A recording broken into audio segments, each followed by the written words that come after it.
1h30, né, gente? Vamos começar a nossa aulinha de hoje, então. Boa noite a todos da internet, o pessoal que está vendo a gente aí pela internet. Isso, estou vendo que estão respondendo lá, então está funcionando. Vamos lá então, gente. Nós vamos dar hoje a nossa 13ª aula, né?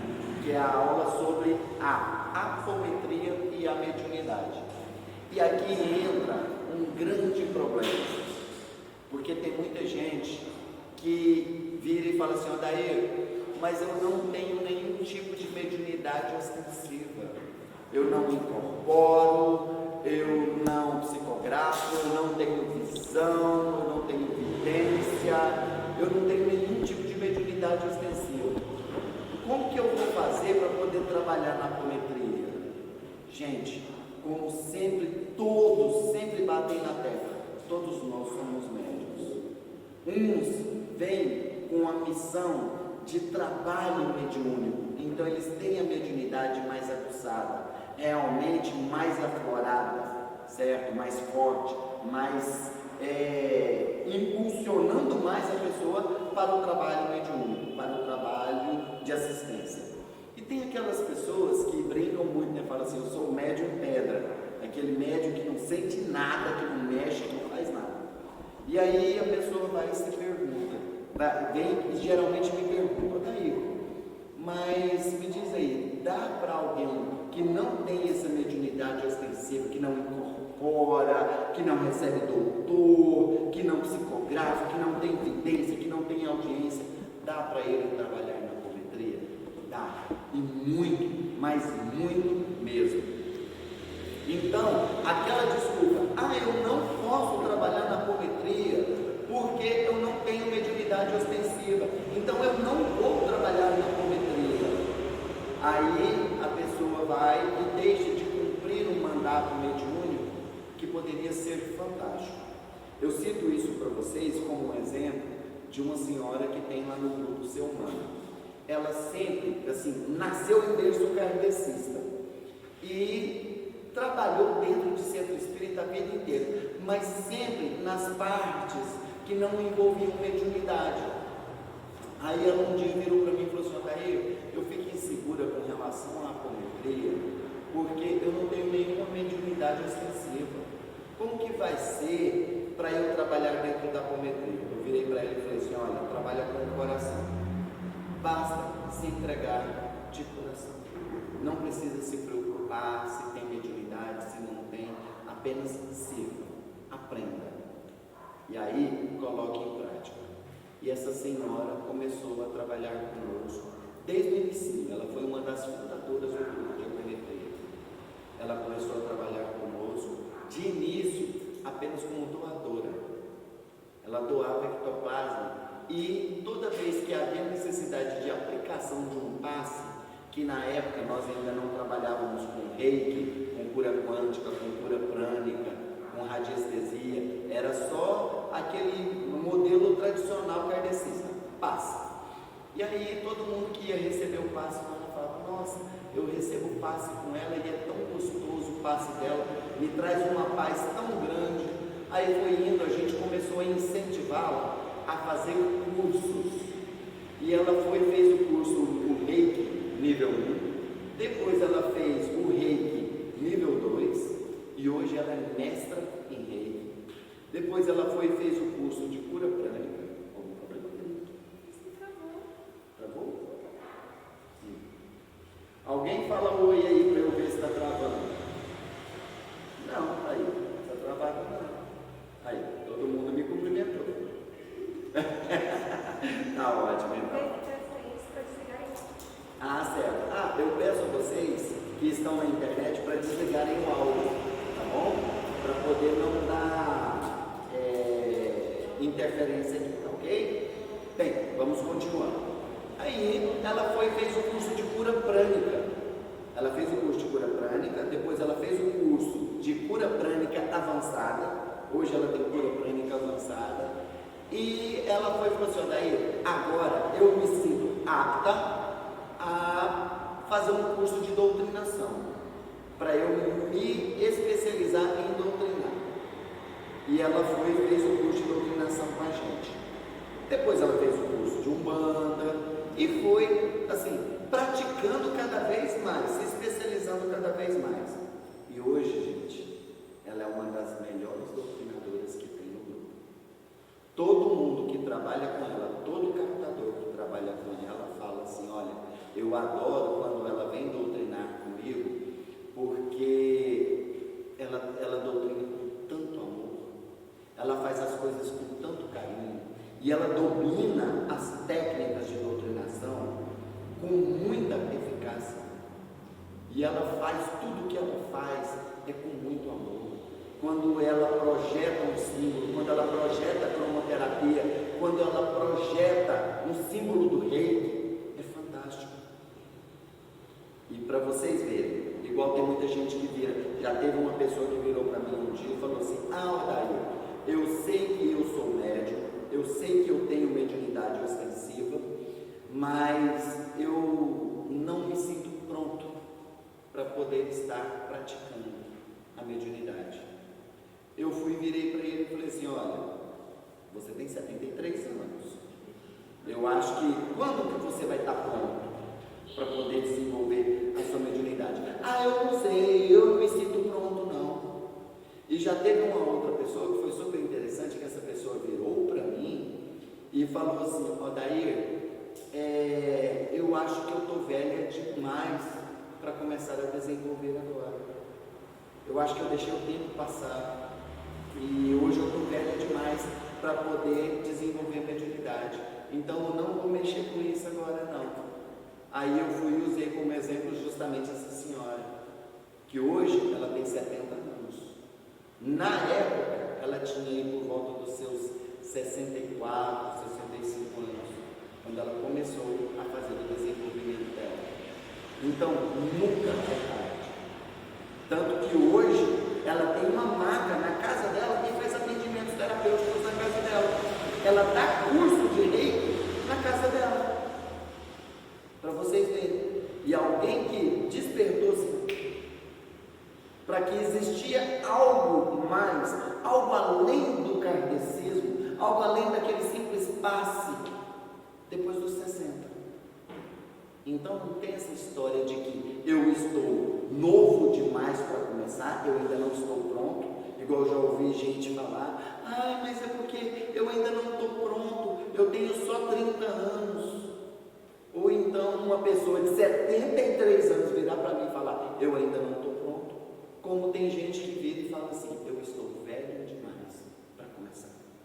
Então dentro da mediunidade, você nunca está novo demais ou velho demais.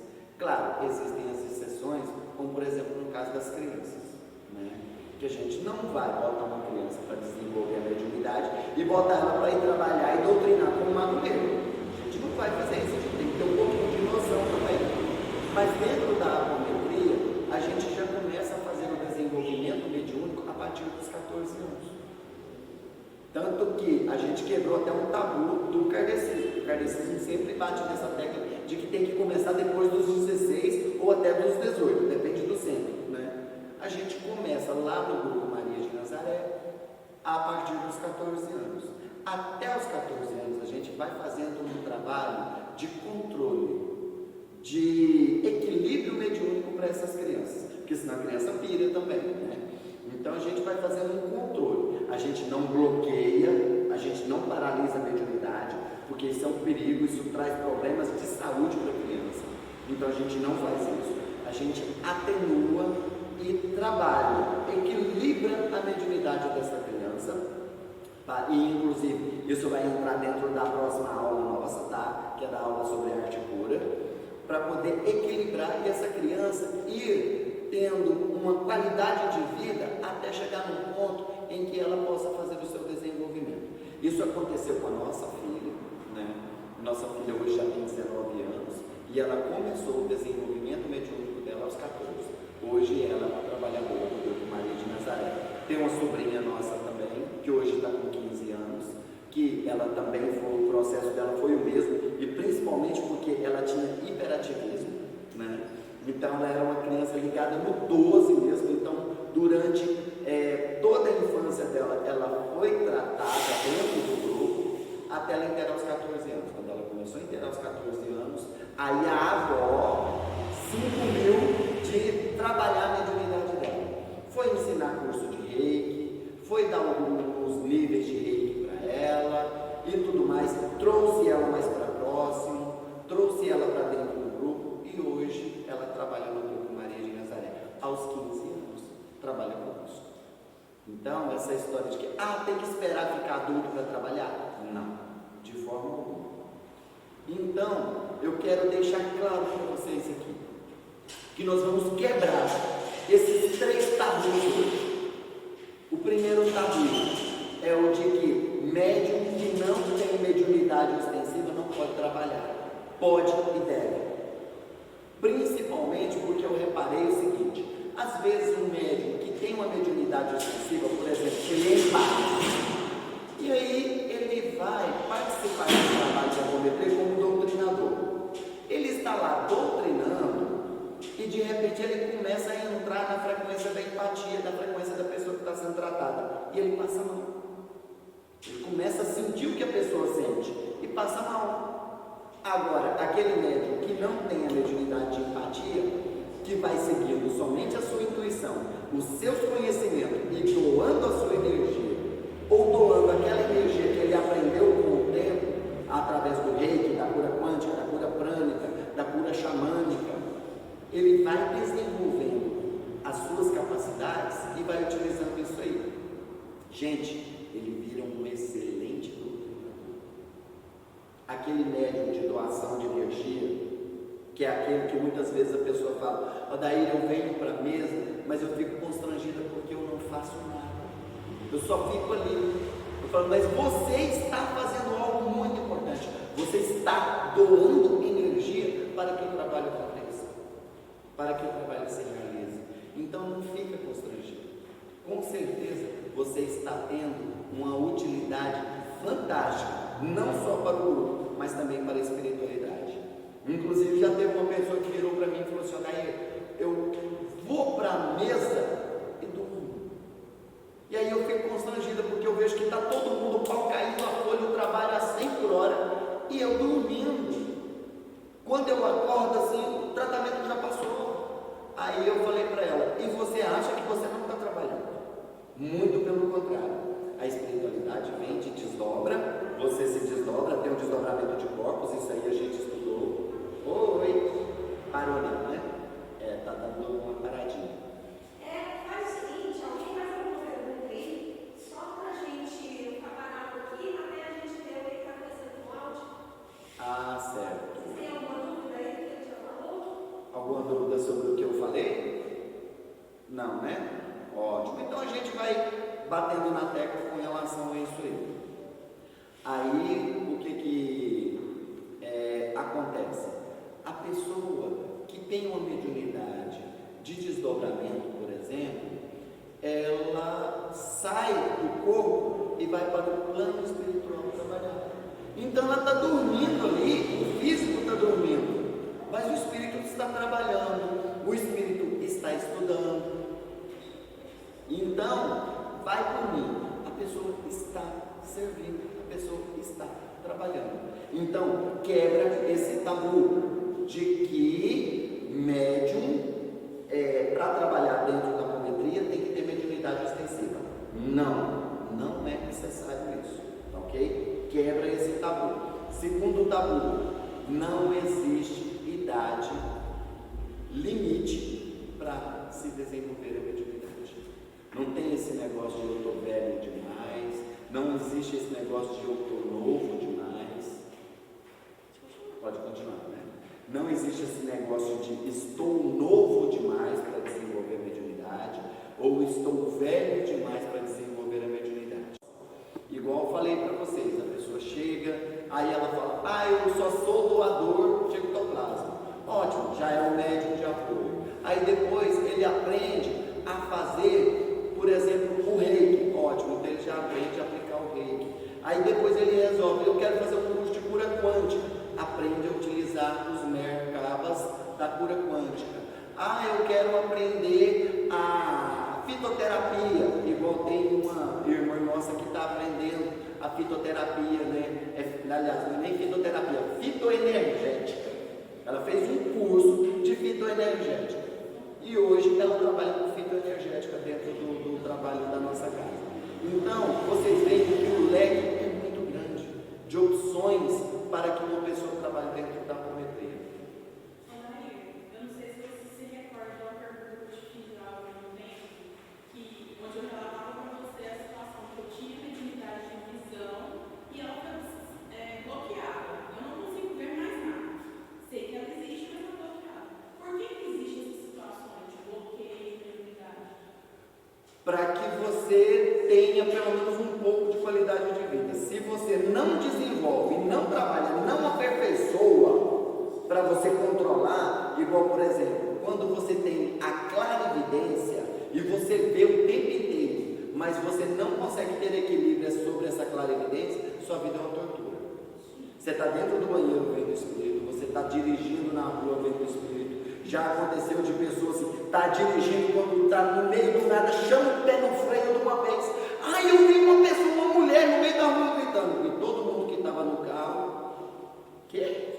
Não, tinha uma mulher gritando no meio da rua. Tinha não? Tinha sim, não tem. Então, aí, para que a pessoa tenha um pouco de qualidade de vida, senão não tem qualidade de vida. Mas não tem como dosar isso? Pois é, dentro da apometria, a gente dosa. A gente equilibra, a gente faz o controle da glândula pineal, da vibração da glândula pineal, trabalhando energeticamente a glândula pineal, a gente faz o desenvolvimento das faculdades mediúnicas, a gente aí ensina a pessoa a equilibrar os seus chakras. Por exemplo, uma pessoa que tem clarividência, o chakra frontal, ele é hiperativo, então ela vê o tempo inteiro, então a gente ensina a desacelerar o chakra frontal, a gente ensina a equilibrar a energia das glândulas pituitárias, da glândula pineal, para poder atenuar a vibração dos cristais de apatita da glândula pineal. A gente ensina tudo isso dentro do trabalho de apometria. Agora, em outros centros, não. Outros centros chega lá e fecha. Aí vem a consequência. Mais cedo ou mais tarde vem a consequência. Aí a pessoa de repente fecha aquela faculdade, por exemplo, de vidência e, ótimo, para de ver espírito, perfeito. Aí de repente vem uma depressão, vem uma ansiedade, vem uma esquizofrenia, vem um transtorno bipolar, e a pessoa não sabe por que ela está sofrendo aquilo ali, porque algo que era para ser trabalhado e desenvolvido foi bloqueado. Então, a gente sempre orienta dentro dos nossos trabalhos a não bloquear, e sim atenuar, trabalhar, equilibrar e desenvolver. Educar, educação mediúnica, e não bloqueio, porque o bloqueio sempre vai trazer consequências. E eu já vi várias situações em que a mediunidade foi bloqueada e a consequência veio depois, e veio consequência grave, como eu falei, esquizofrenia,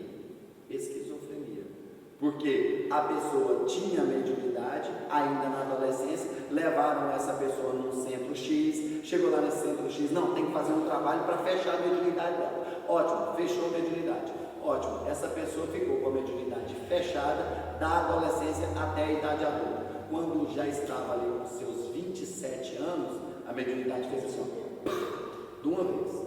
E aí o que acontecia? Era o tempo inteiro vendo vultos, vendo espíritos e escutando vozes na cabeça. Foi parar numa clínica. Ah, porque teve um surto psicótico. E hoje é aquela pessoa que você olha nela assim, dopada de remédio. Então, esse procedimento, ele é errado, porque vai trazer algum tipo de consequência. Mas aí no caso, o que eu estou te relatando foi uma situação que ninguém bloqueou sozinho.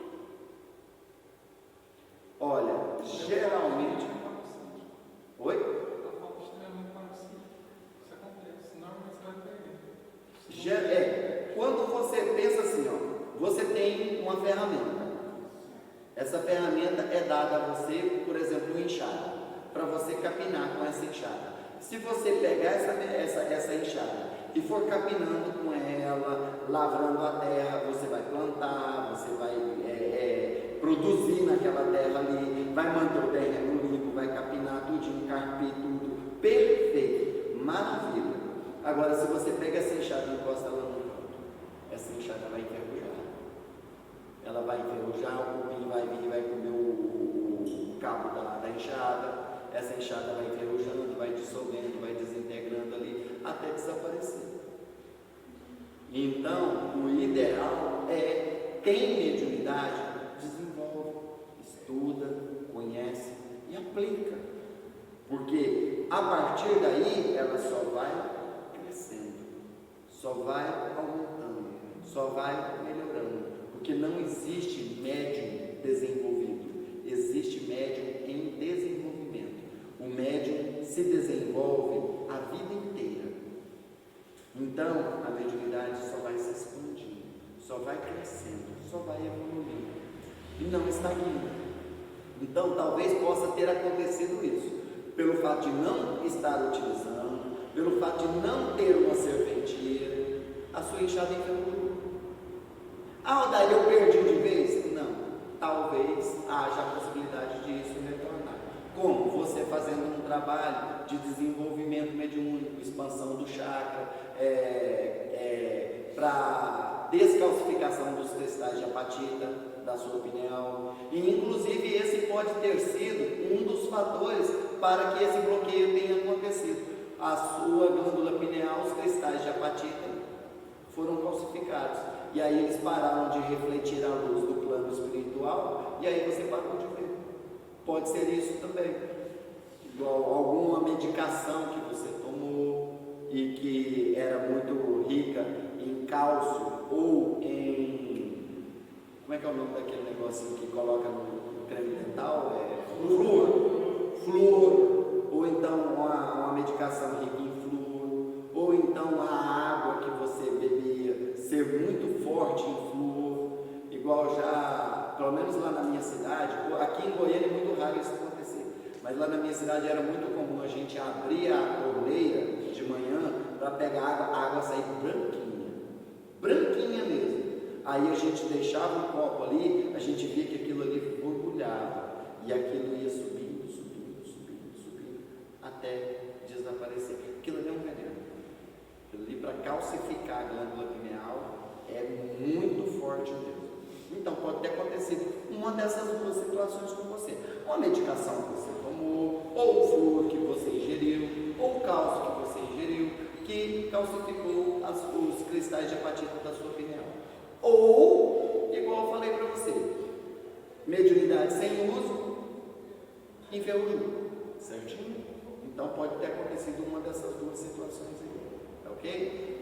Então, gente, a gente tem que ter a ciência de que a mediunidade, ela deve ser trabalhada sempre, porque senão viram consequências. Eu já vi gente aí que é doidinho fora da casinha, completamente doido mesmo. Aí a gente vai ver mediunidade. A pessoa está lá tomando remédio para transtorno bipolar, para esquizofrenia. A hora que a gente vai ver, é mediunidade. E se essa pessoa tivesse tido a consciência lá no início, antes de entrar nos remédios, para poder desenvolver mediunidade, para trabalhar sua mediunidade, hoje não estaria sofrendo. E eu já vi muita gente que estava nesse caminho e que quando resolveram assumir o seu compromisso mediúnico, eles conseguiram reverter. Lá no nosso grupo tem uma irmã que ela fala o seguinte: Odair, se não fosse o grupo Maria de Nazaré, hoje eu estaria na camisa de força, eu estaria numa cama de clínica psiquiátrica topada, porque eu incorporava no meio da rua, eu incorporava no ônibus, eu passava mal quando eu ia na casa dos outros, eu ficava vendo vultos, eu via espíritos e tudo mais. E na época, dá-lhe remédio, dá-lhe tarja preta, só tarja preta. Quando eu conheci o grupo Maria de Nazaré, é que eu pude entender tudo aquilo que estava acontecendo comigo e tratar isso. E aí, graças a Deus, hoje eu estou equilibrado.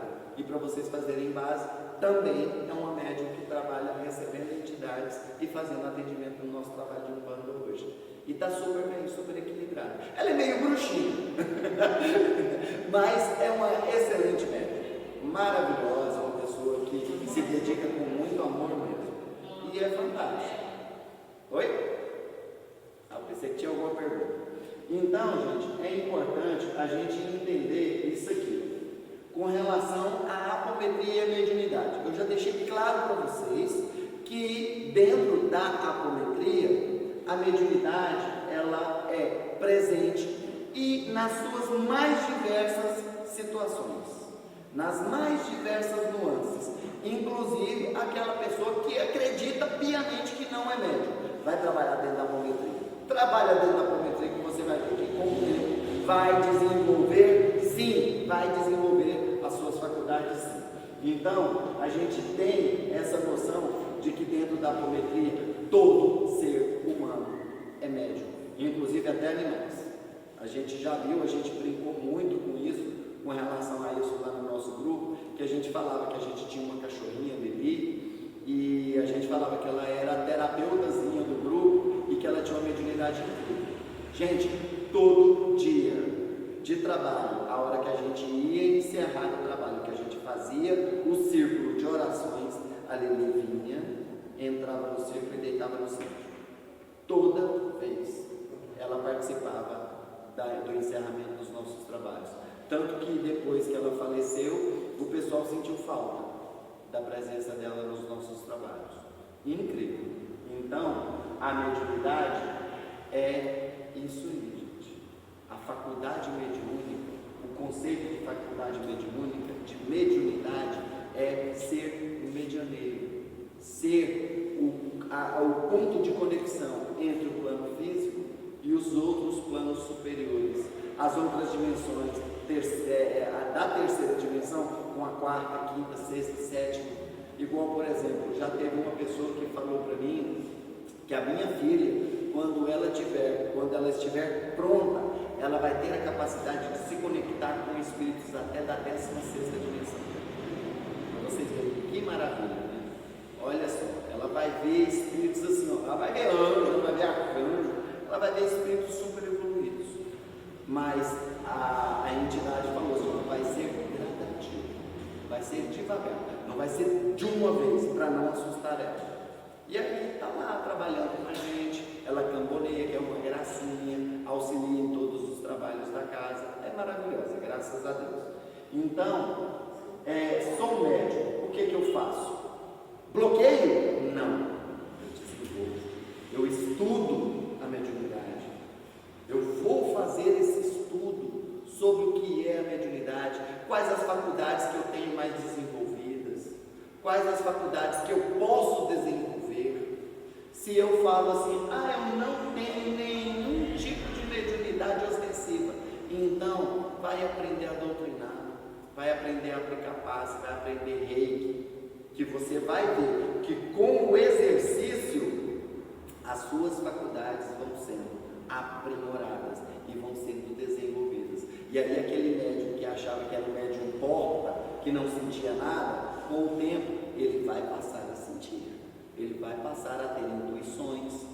Igual, por exemplo, tem um rapaz que ele está frequentando lá o grupo com a gente há pouco tempo. Ele fala que ele vem de um grupo kardecista de 20 anos, dentro de um grupo kardecista. E que lá nesse grupo kardecista, a única mediunidade que ele tinha era de passe, aplicar passe. Ele só aplicava passe. E não fazia mais nada. Participava das outras atividades lá, mas atividades sociais. Dentro do trabalho nosso, ele começou a frequentar como médium de apoio. E aí a gente começou a notar o quê? Que quando ele estava lá, doando energia para algum trabalho, de repente ele fazia assim, sabe, um sacode assim. A gente olhava assim, ele está sentindo alguma coisa.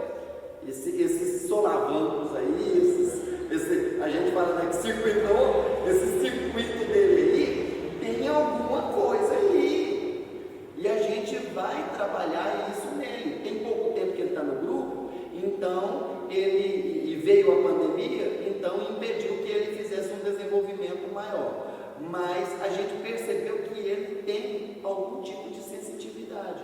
Então a gente vai trabalhar isso nele, para poder desenvolver. Então não existe essa história de que eu devo paralisar, eu devo bloquear. Nunca. É médium, vai trabalhar, vai desenvolver, vai praticar. Ah, Odair, mas eu não sou espírita, eu sou evangélica. Ótimo, então você vai utilizar essa mediunidade sua lá dentro da sua igreja. Eu não estou falando para você virar espírita. Um dia teve uma pessoa que virou para mim e falou: Odair, eu preciso desenvolver minha mediunidade, mas eu sou católica e a minha família inteira é católica e a minha família ela é contra eu falar em espiritismo, eles falam que vão me espancar. Aí eu fui virar e falei assim: ótimo, você conhece dentro da igreja católica a renovação carismática católica? Ela sim. Eu falei: pois é, foi lá que eu desenvolvi minha mediunidade. Ela, eu falei: dentro da renovação carismática católica, dentro da reunião de dom de espírito, dom de ciência e do Espírito Santo, foi lá que eu desenvolvi meu primeiro trabalho de desenvolvimento mediúnico foi dentro da renovação. Então você pode utilizar a sua mediunidade lá dentro da igreja católica, sim. Você é evangélico? Ótimo. A igreja sua não é uma igreja de Pentecostes, é uma igreja mais rígida, que não permite dons, manifestações, poltergeist. Ótimo, então troca de igreja. Vai para uma assembleia, que a assembleia é pentecostal, cai a folha lá, é bom pra caramba. Ou então vai para essas neopentecostais, procura uma igreja menos rígida e continua sendo evangélico. Eu não estou te chamando para ser espírita, não. Agora, se você quer continuar dentro da sua igreja, trabalhe a sua mediunidade lá dentro da sua igreja, mas é claro, não sai gritando aos quatro ventos, não, porque logo o pastor vai chegar em você e falar para você que você está possuído pelo demônio. Então, não grite, não brade aos quatro ventos que você tem esse dom, que você está vendo espírito dentro da igreja, que você está vendo um anjo atrás do pastor. Não fale isso. Fique caladinha e utilize o seu dom, como por exemplo, se você vê uma pessoa que ela está sendo obsediada, que está cheia de espírito obsessor em torno dela, aí você chega nessa pessoa: ô minha irmãzinha, eu estou sentindo a sua energia pesada, acho que você está precisando passar por uma sessão de descarrego, você está precisando orar mais, você entra em oração e tudo mais e tal, ou ver um parente da pessoa desencarnado perto da pessoa: fulano, assim, olha, ora para Deus cuidar dos seus entes mortos, né?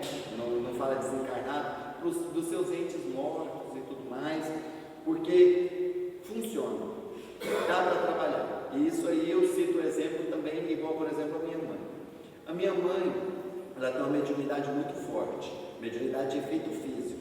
Quando a irmã dela desencarnou, aí o irmão ficou morando sozinho, então minha mãe ia muito na casa dele para poder não deixar o irmão sozinho. E ela dormia lá. Ela dormia no quarto que era da irmã que faleceu.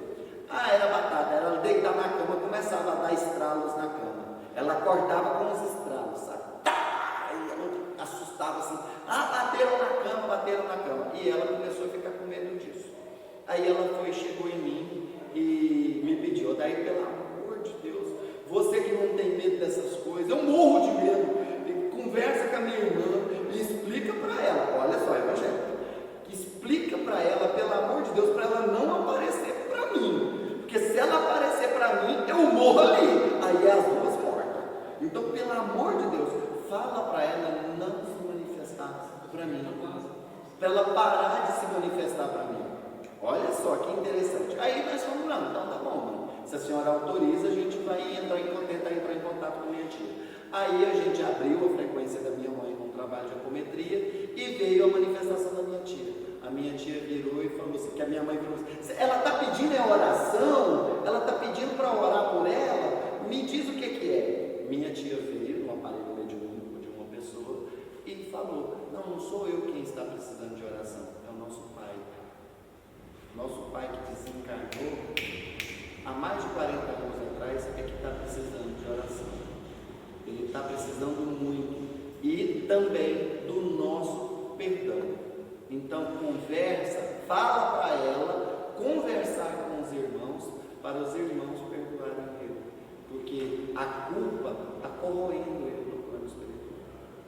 Aí eu fui, conversei com a minha mãe foi e falou assim, não, daí realmente nós ficamos muito magoados com meu pai, porque quando meu pai deixou a minha mãe estava com câncer de mama, naquela época, década de 60, 70, não existia um tratamento eficaz, minha mãe com câncer de mama, meu pai abandonou minha mãe, se juntou com uma amante, foi morar com a amante lá com a minha mãe sozinha, e minha mãe morreu sozinha. Então os 4 filhos carregaram muita mágoa do meu pai por causa disso. Eu falei, pois é, e ele está pedindo perdão. Então vocês vão orar por ele, vão pedir perdão, e pedir perdão para ele e perdoá-lo. Tá certo? Porque vocês tomaram a dor da mãe de vocês, e vocês não podiam. A relação dele com a mãe de vocês era uma, a relação dele com vocês era outra. E vocês tomaram a dor da mãe de vocês e criaram mágoa, ódio, rancor do pai de vocês. Então vocês vão pedir perdão para ele. E assim foi feito. Nunca mais houve batida. Acabou o problema na cama da minha mãe. Então, mesmo estando em outra religião, você pode e deve desenvolver a sua mediunidade e colocá-la a serviço, auxiliar de alguma forma. A mediunidade é efeito físico da minha mãe serviu para poder ajudar o meu avô. Olha que fantástico, né? Agora o duro é renegar. Eu não quero, não existe, isso não existe, pelo amor de Deus, isso é o demônio e tem que tirar e vai no pastor e pede o pastor para poder fazer uma sessão de descarrego porque está possuído pelo demônio. Só vai piorar, certinho? Então é muito importante ter essa consciência que você veio médium não foi por uma obrigação. A espiritualidade jamais vai virar para você, você tem que vir médium por isso. Não. Ele simplesmente te expõe as questões. Fala, ó, você tem opção. Se você quiser ir médium e trabalhar mediunicamente, ótimo, você vai, perfeito, são, equilibrado, tudo direitinho. E vai ter a oportunidade de resgatar o seu karma adquirindo dharma, é uma compensação. Agora, se você não quiser, beleza, ótimo, você vai deficiente, você vai resgatar o seu karma pela dor. Que você tem que resgatar, você tem. Faz parte do seu crescimento.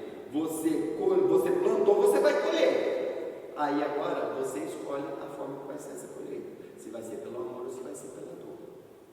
E a grande maioria das pessoas que falam que não pediu para vir médium é aquela que implorou, é aquela que suplicou, porque ela viu que se ela não viesse médium, ela ia vir com algum tipo de problema que a gente viu lá nos estigmas kármicos. Vocês se lembram lá na 4ª aula? Estigma kármico psíquico, estigma kármico físico.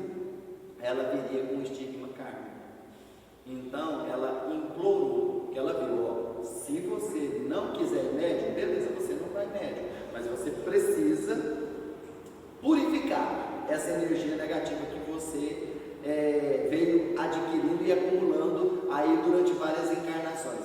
Ótimo, você vai com paralisia cerebral, ou você vai com alguma deficiência física, você vai com paralisia infantil, você não vai poder andar, ou você vai com algum tipo de transtorno mental, retardo mental, você vai com algum tipo de estigma para poder se purificar, porque você tem que se purificar. Ou você vai para uma situação que você vai sofrer muito, você vai para uma família muito pobre, que vai passar necessidade, vai passar privações, vai passar fome, porque na última encarnação você deixou muita gente com fome, deixou muita gente passar fome. Agora nessa vida você vai passar fome, mas você tem a oportunidade de vir com a mediunidade, e através dessa mediunidade você vai trabalhar num grupo que vai sanar a fome espiritual e física de muitas pessoas. Vai trabalhar na Casa de Maria, onde eles distribuem cestas e fazem trabalhos sociais, fazem trabalhos mediúnicos também. É a oportunidade, você vai escolher qual que você quer. Quem que vai querer vir numa chapada? Quem que vai querer vir tetraplégico? Sofreu um acidente e ficar tetraplégico vegetando em cima de uma cama? Ninguém quer, então vamos implorar para poder vir médiuns, certinho? As situações de descontrole da mediunidade. A gente já falou muito sobre esses descontroles. aquela mediunidade que é aflorada, é manifestada, mas está sem conhecimento, sem desenvolvimento, sem controle, através de uma educação mediúnica. Igual, por exemplo, aquela pessoa que incorpora o tempo inteiro dentro de ônibus, no ponto de ônibus, no meio da rua, dentro de hospital, na casa de parente, em tudo quanto é lugar. A partir do momento em que essa pessoa começa a estudar a sua mediunidade e começa a entender os mecanismos dessa mediunidade e aprender os fatores para o controle dessa mediunidade, ela começa a ter tranquilidade, ela começa a ter equilíbrio, ela começa a dominar a sua faculdade mediúnica. Olha, beleza, eu incorporo, beleza, mas eu quero incorporar lá dentro do trabalho. Entidade, espírito, igual tem uma pessoa que ela sempre fala para mim, eu estou cheio de espírito andando atrás de mim me pedindo socorro. Conversa com eles e fala para eles, o dia de eu ajudar vocês é na sexta-feira lá na casa de Maria de Nazaré. Então, na sexta-feira, vão todo mundo comigo para lá. Mas agora, pelo amor de Deus, não dá susto. Eu preciso de paz, eu preciso trabalhar. Então, vocês esperem, tá? Que eu vou ajudar vocês. Eu não estou negando a ajuda. Eu vou ajudar, mas no local certo, no momento certo, na hora certa e da forma certa. Tá ok? Tá. Aí quando é na sexta-feira, ela chega lá na casa de Maria de Nazaré. Daí tem uma turma de espíritos que estão lá na porta esperando para poder receber tratamento. Eles vieram comigo. Vamos tratar eles? Vamos. Então, a mediunidade em descontrole, esse descontrole, ele é causado pela ignorância. Você ignora várias coisas, várias situações, você ignora o controle, as técnicas de controle. Como eu falei, se você tem uma vidência muito forte, então você trabalha o seu chakra frontal, o seu terceiro olho, você aprende a equilibrar a energia dos cristais de apatita da sua glândula pineal. Dá para controlar, dá para poder controlar isso. Aquela pessoa que incorpora no meio da rua, vai trabalhar o seu chakra esplênico, vai trabalhar o seu chakra laríngeo, vai trabalhar o seu chakra frontal, para poder parar de incorporar no meio da rua. E aí lá dentro do grupo, lá dentro do trabalho, aí expande isso e vai servir a espiritualidade, né? Uma coisa muito importante com relação ao animismo, tem muita gente que acha que animismo é negativo, é uma coisa negativa, né? Eu já não acho isso, e inclusive hoje já tem muitos estudos que falam que o animismo ele chega a ser fundamental dentro de um trabalho mediúnico, porque o animismo vem de ânimos, né? Então vem de vontade, a vontade do médium de servir, de doar, de praticar. Então, o próprio Chico Xavier sempre falou que de todas as manifestações mediúnicas que existem, hoje 10% é mediunismo e 90% animismo.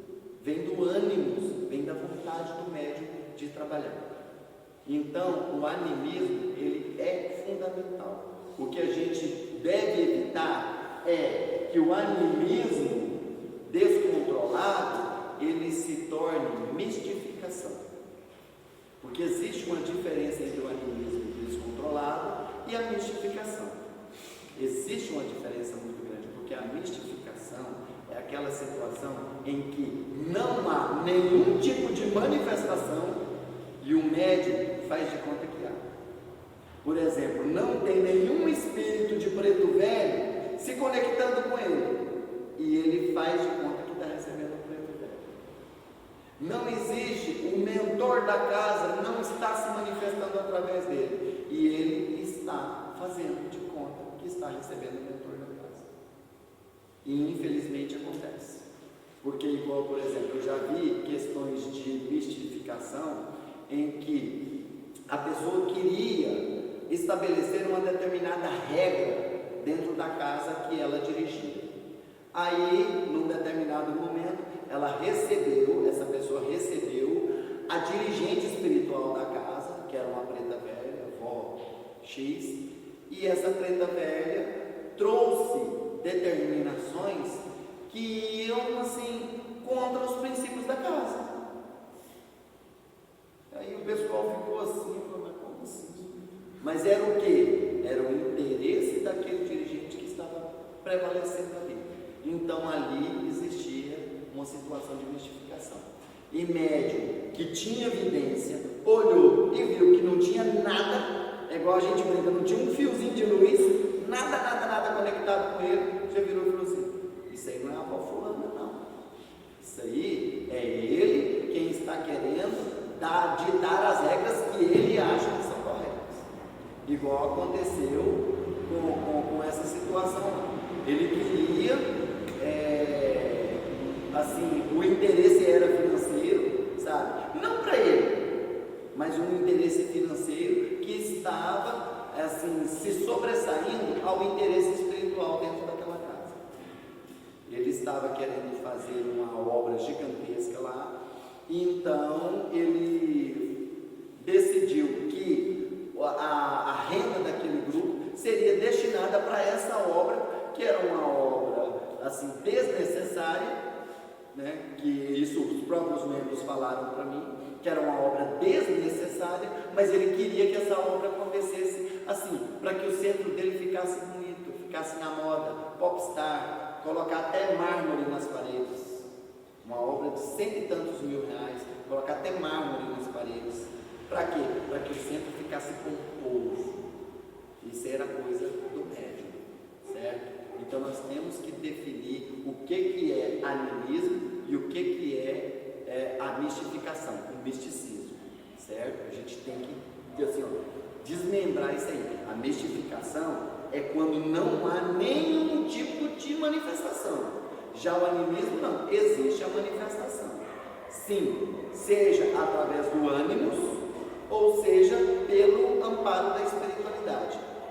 O certo é que aconteça os dois juntos. Venha o amparo da espiritualidade e o ânimos do médium. Então a espiritualidade se utiliza desse ânimos, se utiliza desse animismo para haver a manifestação. Certinho? Os tratamentos para a mediunidade descontrolada, a gente já falou vários deles aqui, né? Que vem desde tratamentos energéticos, como banhos de equilíbrio mediúnico. Por exemplo, uma pessoa que está com a mediunidade desequilibrada, o banho de rosa branca é fantástico, né? Você tomar o banho de rosa branca, que aí você pode tomar ele da cabeça aos pés, sem nenhum problema, para equilíbrio mediúnico. E você pode fazer a cromoterapia para equilibrar os seus chakras, você pode criar campos de proteção para controlar a sua mediunidade. Então, tem vários recursos que podem ser utilizados. Dentro do nosso curso, nós explicamos vários deles, né? Então, você pode utilizar, inclusive, as terapias. Você pode utilizar a radiestesia, você pode utilizar a fitoenergética, você pode utilizar o reiki, você pode utilizar a cromoterapia, você pode utilizar a aromaterapia, a musicoterapia. Então são vários recursos que você pode utilizar para o tratamento da mediunidade descontrolada. E aí sim você vai ter equilíbrio para trabalhar, certinho?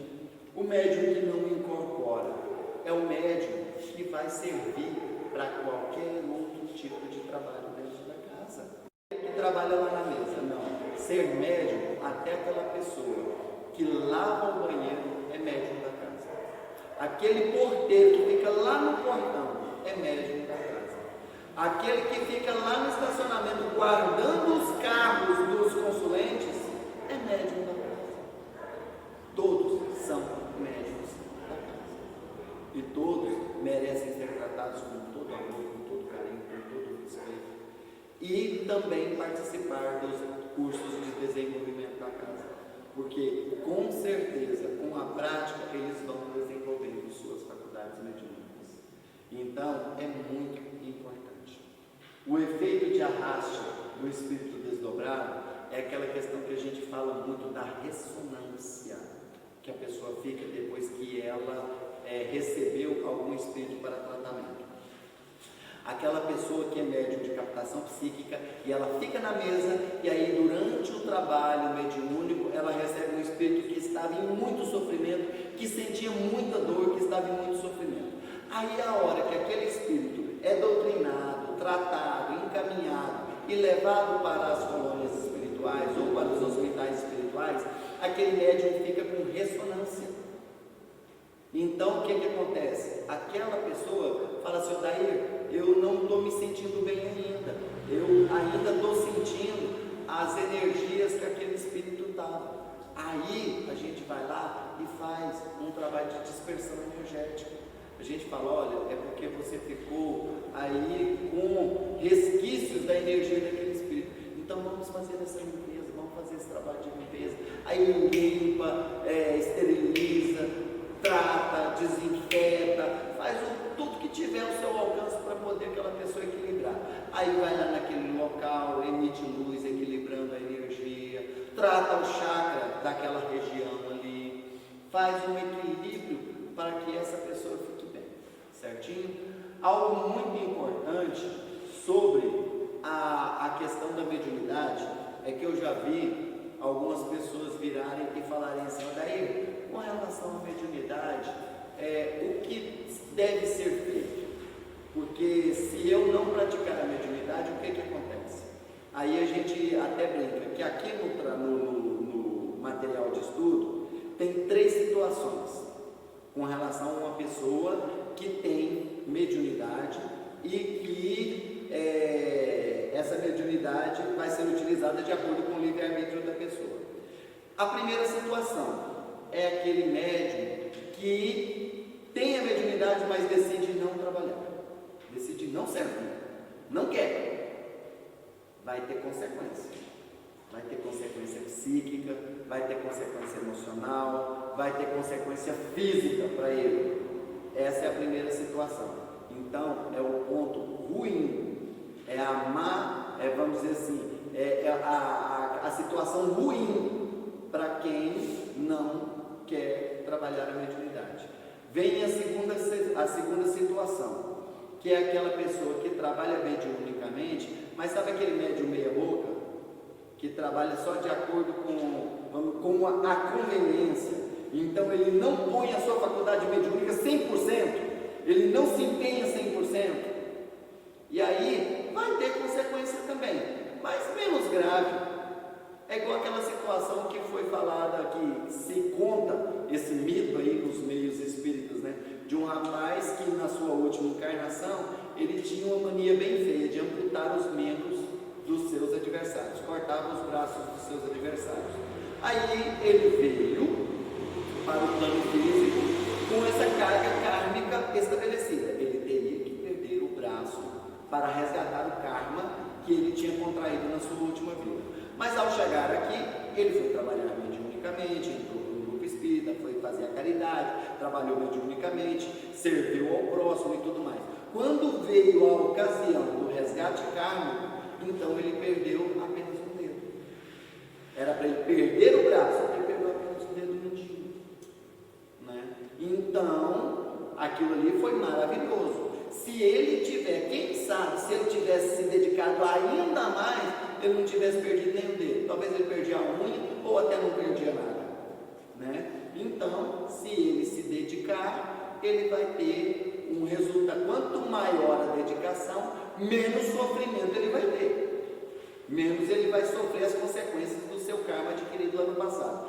E tem a terceira hipótese, que é aquele médium que abraça a sua mediunidade, que abraça a sua missão, que abraça esse mandato mediúnico. Aí é maravilhoso. Aí a vida dessa pessoa literalmente se transforma em todos os sentidos. Se tinha algum problema de saúde, ele vai tratar esses problemas de saúde serão atenuados.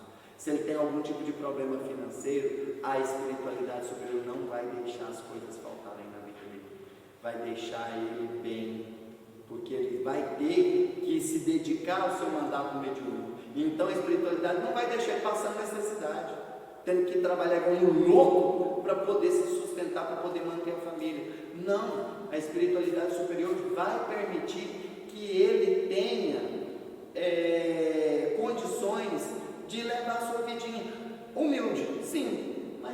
melhorar a vidinha dele, ele não vai passar fome, né?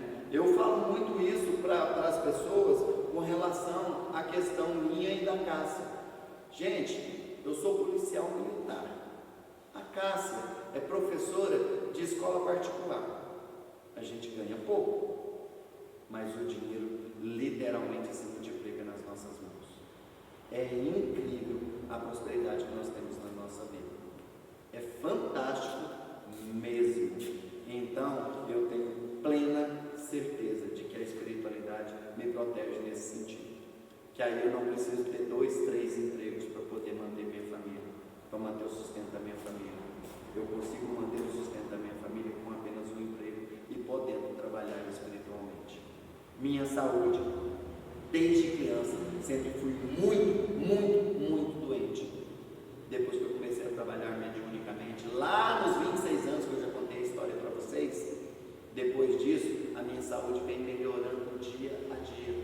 E hoje, aos 45 anos, entrando para os 46 anos, eu tenho mais saúde que eu tinha quando eu tinha 26.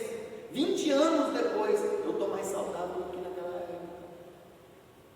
Porque a espiritualidade sabe que quanto mais saudável eu estiver, mais eu vou poder doar, mais eu vou poder trabalhar, mais eu vou poder servir.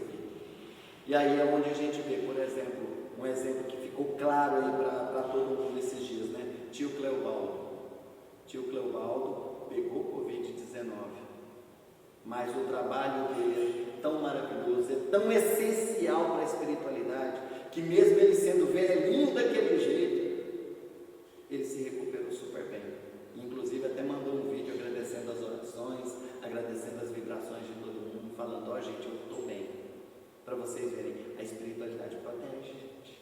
A espiritualidade cuida sim. Então a gente tem que acreditar nisso. Então ficou essa questão aí, né? Dentro do estudo da Sociedade Brasileira de Apometria, essas 3 situações. O médium que se recusa a trabalhar e aí se ferra, porque ele vai ter que compensar o seu karma de alguma forma. E se ele não compensou pelo amor, ele vai compensar pela dor. Tem a segunda hipótese, que é aquele que desenvolve, mas não se dedica plenamente. Ele tem outros objetivos, ele tem outros interesses e mescla a coisa. Então ele trabalha assim meio a meio. Então o karma dele vai ser compensado meio a meio. Então aquilo tudo que ia se pesar sobre ele não vai pesar mais. Se era para cair um caminhão de tijolo sobre ele, vai cair meio. Já é alguma coisa. É menos dor, menos sofrimento, menos angústia. Agora tem aquele que se dedica plenamente. Aquele que se dedica plenamente, ele tem o apoio e o respaldo total da espiritualidade, em todos os sentidos. É fantástico mesmo o resultado. Aí muita gente vira para mim e fala assim, mas eu já vi tanta gente que se dedicou com tanto amor, com tanto afinco à espiritualidade superior e mesmo assim sofreu. Exemplo, Chico Xavier, né? Mas o Chico sofreu tanto. Ele, assim, mesmo cumprindo o mandato dele, mais de 50 anos de mediunidade, de prática, de caridade, de amor, e mesmo assim o Chico sofreu tanto.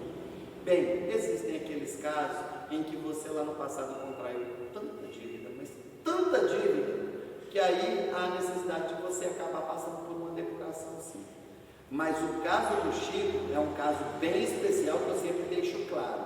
O Chico, ele contraiu karma no passado e agora ele teve a oportunidade de resgatar. Mas o Chico precisava ascender.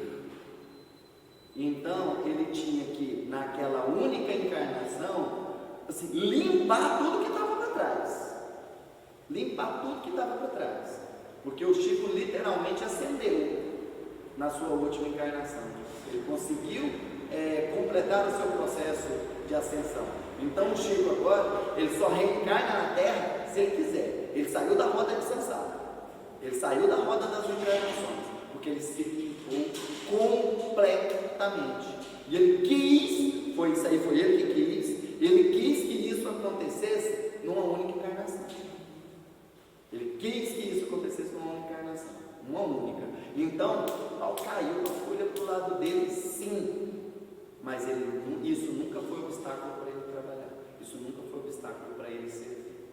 Então, ele ascendeu.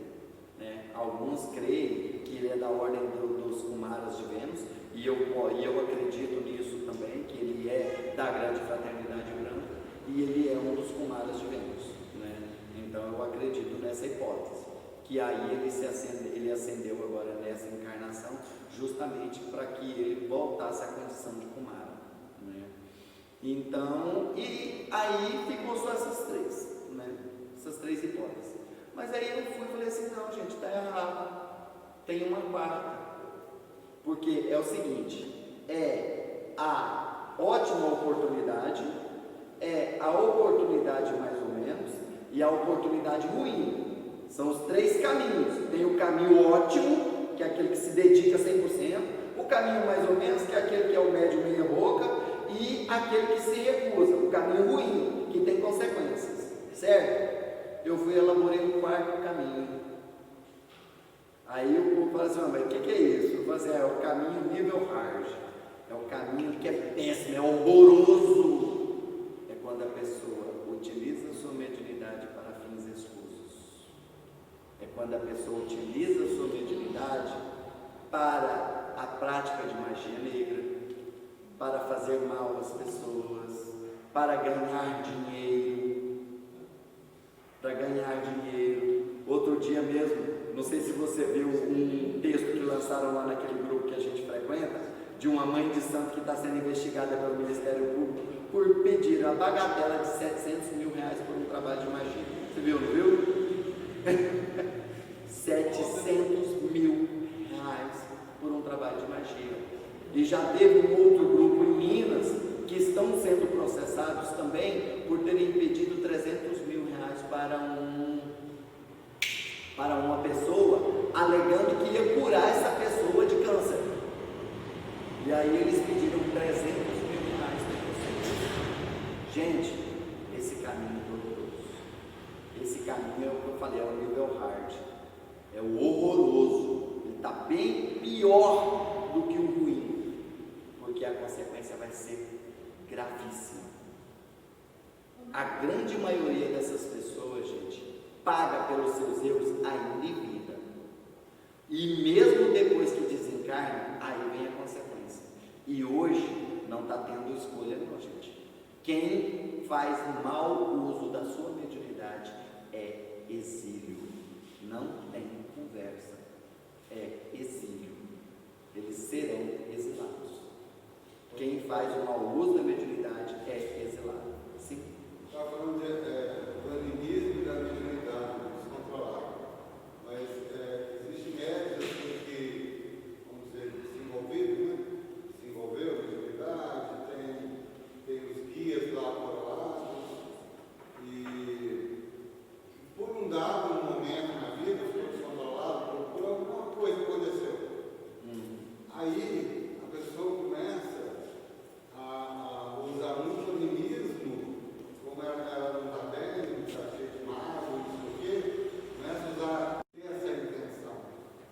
De repente, quando ela assusta, a entidade que estava lá atendendo já não está mais, já é outra entidade. Mas a pessoa se sente blindada, porque ela assim, tipo, é coroada, ela fez tudo que precisava fazer, sabe, essas coisas assim, mas esquece que o que conecta é a frequência. É a frequência. Se você está numa sintonia baixa, gente, espírito de luz não vai se conectar com você, não. Você vai receber espírito trevoso. E aí o espírito trevoso vem, assume o lugar que a gente já explicou lá nos Magos Negros, quando ele muda a ideoplastia dele, e ele se manifesta para você como um doutor Bezerra de Menezes. Ele se manifesta para você como uma vovó Maria Conga. E aí o que acontece? Ele vai se manifestar e vai trabalhar com você de forma negativa. Sim. Isso acontece demais da conta. Quando a vaidade sobe a cabeça do médium, quando o orgulho sobe a cabeça do médium, quando a ganância, a ambição sobe a cabeça do médium. E aí o médium começa a fazer trabalhos errados e jurando que está com a entidade, que é a mesma entidade que antes estava, mas não é. Aquele médium que antes recebia a vovó Maria Conga, e a vovó Maria Conga jamais faria um trabalho de amarração. Aí de repente esse médium começa a fazer trabalhos em casa, igual eu já frequentei um centro que acontecia isso. A médium recebia a vovó Maria Conga. Aí lá no centro, quando alguém chegava pedindo trabalho de amarração, ela virava e falava: olha só, filho, aqui a gente não faz não, mas o cavalo faz particular lá na casa dela. Se você quiser, procura o cavalo, que o cavalo faz particular lá na casa dela. Era aí, né? Você era a vovó Maria Conga? Nunca. E infelizmente essa médium morreu vegetando em cima de uma cama com câncer. Você ia fazer uma pergunta? Eu ia citar o exemplo do João de Deus, né, que ele veio em um processo bem desenvolvido dentro da espiritualidade, depois caiu. Exatamente, é um dos casos que eu gosto sempre de citar, que a vaidade e a ambição tomou conta, o orgulho tomou conta, porque ele lá, eu não sei se alguém aqui já foi na casa do Inácio, eu estou falando porque eu fui, ele lá era tratado assim como um Deus na terra, ele sentava num trono, sabe, ele era assim, bajulado de todas as formas. Aí o que aconteceu? A espiritualidade, a egrégora superior que trabalhava com ele, que era a egrégora de Dom Inácio, se afastou, e outra egrégora tomou conta do trabalho dele. Com o tempo, essa outra egrégora virou para ele e falou: olha, a gente precisa de energia para que a gente continue fazendo os milagres com você. A gente precisa de energia. Qual é a energia? Energia sexual. Não, então eu vou fornecer essa energia para vocês. Só que com uma questão: a energia do sexo consentido não é a mesma de um sexo roubado, de um sexo feito com violência, com subterfúgios. Então nós precisamos dessa aí. E aí foi onde ele caiu. Ele passou a praticar aqueles atos que ele praticava. Então foi essa egrégora que substituiu. Por quê? Porque ele baixou o padrão vibratório dele por causa da ambição, por causa da ganância, né? E aí virou vítima disso tudo. Então acontece sim, acontece mesmo esse tipo de coisa. Por isso que a gente vê tanta casa caindo aí, médium caindo, porque não cobrava consulta, mas cobrava os remédios, ou médium que fazia trabalho de amarração, ou médium que abusava sexualmente das consulentes, ou médium que abusava das pessoas que frequentavam o grupo. Igual eu já participei do tratamento de uma moça, que ela falou pra gente que o dirigente do grupo que ela frequentava, quando elas iam fazer o ori, que elas iam fazer o orixá delas, fazer o assentamento e tudo mais, que elas tinham que dormir com ele, manter relação sexual com ele, fazia parte do ritual de assentamento do orixá, a pessoa dormir com o dirigente. Quando essa pessoa bateu o pé e falou: não faço, falou: então você não vai ser iniciada.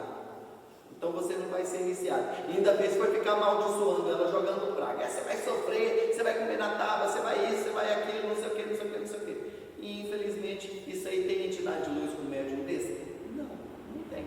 Com certeza não tem. Cássia, quantas horas, meu irmão? 10 minutos. Faltam 10 minutos. Ótimo. Oi? Sim.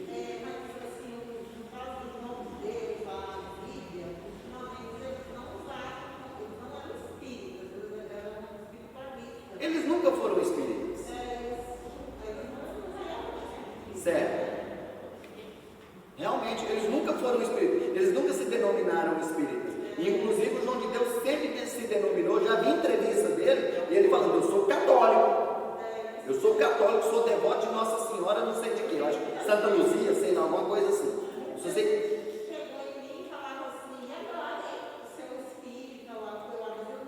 Ele nunca foi espírita.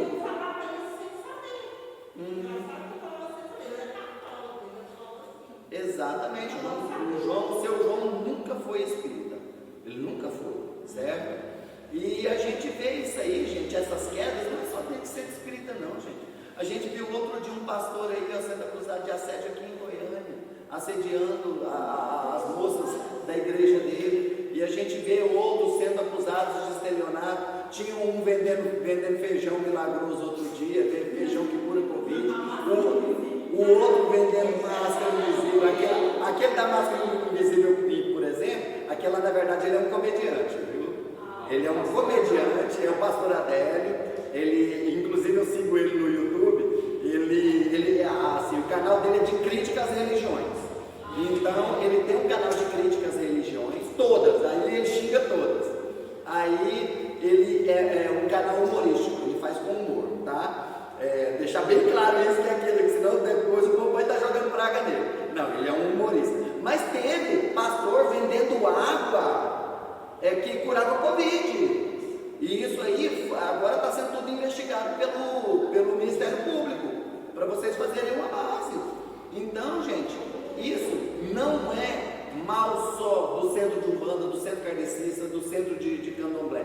Não, é em todos os lugares. A pessoa baixou seu padrão vibratório, baixou a sua frequência, espíritos trevosos vêm para trabalhar com ele. Vem para utilizar da mediunidade dele, sim. O aluno ele pegou o Covid. Aí. Que vai para a igreja, ela me falou que ele pegou. Para vocês verem, e estava lá vendendo feijão a R$1.000. O feijão, que inclusive, o que foi interessante, né? Porque foi mostrado uma reportagem em que mostravam a pessoa que fazia aqueles feijões com uma impressora laser, ele escrevia nos feijões e cobrava R$4 por feijão. Ele estava vendendo a R$500 por feijão.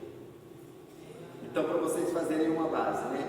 O que é esses aí? São charlatães da espiritualidade. E eles existem em todas as religiões, certo? Então, fica aqui a nossa orientação para todos vocês que estão na internet, para vocês que estão aqui presentes, para aqueles que vão visualizar esse vídeo depois, que ele será postado no YouTube. Gente, mediunidade deve ser trabalhada sim, desenvolvida sim, colocada a serviço sim. Daí, mas eu não sou um médium ostensivo. Vai lá e começa a desenvolver para você ver. Falta 15 minutos que eu vou ouvir. Tá. Vai lá e comece a colocar essa mediunidade a serviço.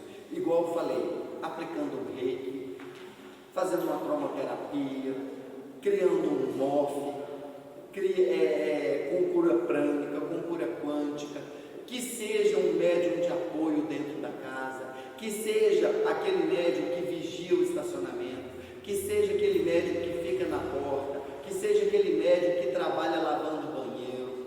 Com certeza a espiritualidade vai te auxiliar para que você cresça cada vez mais e que você resgate as suas dívidas do passado pelo amor e não pela dor. Eu frequentei durante alguns anos a Sukyo Mahikari, e lá dentro da Sukyo Mahikari tinha um trabalho chamado Gohoshi. Esse Gohoshi era uma doação que você fazia para o trabalho da casa. O Gohoshi era um trabalho físico que você desenvolvia lá dentro da Sukyo Mahikari, e tinha uma prática que era fantástica, que era o Gohoshi de lavar banheiro. Você ficava responsável por lavar os banheiros do templo durante 21 dias seguidos. Você ia lá e lavava os 2 banheiros. Gente, todo... sim, exatamente. Exatamente. É fantástico. Gente, todo mundo que participou desse processo de Gohoshi teve um resultado fantástico. Fantástico mesmo. Assim, a resposta da espiritualidade vem na hora. Um trabalho tão simples quanto lavar um banheiro. Igual eu vi essa semana uma postagem do meu irmão Abraão, que é dirigente de um centro urbano. Ele fez uma postagem perguntando: você é médium? Aí a pessoa: sou. Você já lavou o banheiro do centro que você frequenta? Não. Então você não é médium. Você não é médium de verdade. Para vocês verem que um trabalhinho tão simples e que muita gente despreza, ele faz parte do desenvolvimento mediúnico das pessoas. Certinho? Alguém tem mais alguma pergunta para fazer? Alguma dúvida? Para que a gente possa encerrar a nossa aula de hoje? Eu queria saber aquele efeito arraste do espírito desdobrado ali, aquele... Ah, tá. Eu expliquei a respeito desse efeito de arraste. É aquela situação em que o espírito vem e você recebe ele no seu aparelho mediúnico, através de uma captação psíquica ou uma incorporação, né, que as pessoas chamam de incorporação, e depois que esse espírito saiu, depois que esse espírito foi tratado e encaminhado para o plano espiritual, ainda ficam ressonâncias no seu aparelho mediúnico. Você fica sentindo as coisas que aquele espírito sentia. Você fica sentindo, por exemplo, foi tratado um espírito que ele era suicida e que ele deu um tiro na cabeça. Aí você vai lá, trata aquele espírito e encaminha. Depois daquele espírito encaminhado, aí o médium fica, daí eu ainda estou sentindo um buraco aqui. Eu ainda estou sentindo a dor aqui, ó. Eu ainda estou sentindo aquele negócio ruim. Eu falo, isso é ressonância que você ficou do espírito que estava incorporado em você. A gente vai tratar isso aí. Então tem que tratar. E aí você vai tratar no médico como se tivesse o espírito ali ainda, tratando, limpando, acoplando, refazendo todo o campo energético. E aí você faz a dispersão da energia que estava ali, limpando a energia que estava ali acumulada, aquela ressonância, vai tirar tudo aquilo ali. Tanto que é algo muito importante. Quando eu dou o comando para que o espírito vá para o hospital espiritual, eu dou o comando para que ele leve toda a energia, que ele deixe o aparelho do médium limpo, que ele leve todas as ressonâncias, que ele leve todos os fluidos, que ele não deixe nada impregnado no médium. Leva tudo o que é seu. Eu falo sempre assim, leva tudo o que é seu. Ou seja, você arrasta tudo o que é seu. Não deixa nada no médium, não. E segue para o hospital espiritual. Lá você vai receber o tratamento que você necessita. Certinho? E tem muita gente que faz a situação do arraste também, a situação daquele espírito que quando a gente trata ele e mais uma leva de espíritos que estavam junto com ele. Né? E aí a gente chama isso de tratamento de bolsão de sofrimento. Então, muitas vezes o espírito fala, olha, eu não estava sozinho lá naquele lugar que eu estava, tem mais espíritos lá. Tem como a gente tratar eles? Tem. E nós vamos utilizar você como ponte para nos guiar para tratar esses espíritos. Então a gente utiliza a energia desse espírito para ir lá e arrastar, trazer todos esses espíritos para receber um tratamento. Certinho? E aí a gente não precisa acoplar. Tem 1000 espíritos, você não tem 1000 médios para acoplá-los. Então você vai fazer todo aquele procedimento que foi ensinado lá na aula de tratamento de bolsões de sofrimento. Essa é a intenção. De repente, quando ela assusta, a entidade que estava lá atendendo já não está mais. Já é outra entidade. Mas a pessoa se sente blindada, porque ela coroada, ela fez tudo que precisava fazer, sabe, essas coisas assim. Mas esquece que o que conecta é a frequência. É a frequência. Se você está numa sintonia baixa, gente, espírito de luz não vai se conectar com você, não. Você vai receber espírito trevoso. E aí o espírito trevoso vem, assume o lugar que a gente já explicou lá nos Magos Negros, quando ele muda a ideoplastia dele, e ele se manifesta para você como um doutor Bezerra de Menezes. Ele se manifesta para você como uma vovó Maria Conga. E aí o que acontece? Ele vai se manifestar e vai trabalhar com você de forma negativa. Sim. Isso acontece demais da conta. Quando a vaidade sobe a cabeça do médium, quando o orgulho sobe a cabeça do médium, quando a ganância, a ambição sobe a cabeça do médium, e aí o médium começa a fazer trabalhos errados e jurando que está com a entidade, que é a mesma entidade que antes estava, mas não é. Aquele médium que antes recebia a vovó Maria Conga, e a vovó Maria Conga jamais faria um trabalho de amarração. Aí de repente esse... Eu falo muito isso para as pessoas com relação à questão minha e da Cássia. Gente, eu sou policial militar. A Cássia é professora de escola particular. A gente ganha pouco, mas o dinheiro literalmente se multiplica nas nossas mãos.